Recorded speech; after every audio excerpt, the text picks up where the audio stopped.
કેબલની ચોરીનો ભેદ ઉકેલી વણશોધાયેલ ગુનો શોધી કાઢતી એલસીબી પશ્ચિમ કચ્છ ભુજ।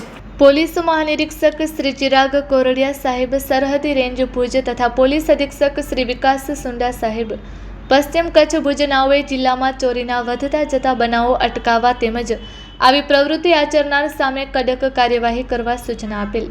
જે સૂચના અનુસંધાને એલસીબી સ્ટાફ મિલકત સંબંધી ગુનાઓ શોધવા માટે અબડાસા તાલુકા વિસ્તારમાં પેટ્રોલિંગમાં હતા।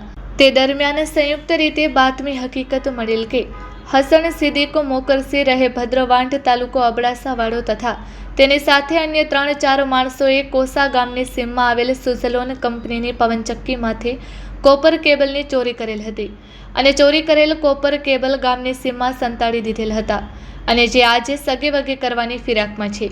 જે હકીકત અંગે તુરત જ વર્કઆઉટ કરી તપાસ કરતા 3 ઇસમો હસન સિદ્દીક મોકરસી ઉંમર વર્ષ 40 રહે ભદ્રવાંઠ તાલુકો અબડાસા તથા ઓસમાણકની જાકબ મંથરા ઉંમર વર્ષ 30 રહે કોસા તાલુકો અબડાસા તેમજ સાહિલ અબ્દુલ ગઝણ ઉંમર વર્ષ 19 રહે કોસા તાલુકો અબડાસા વાળાઓ મળી આવેલ અને તેની પાસેથી કોપર કેબલ અંદાજિત 300 કિલોગ્રામ મળી આવેલ।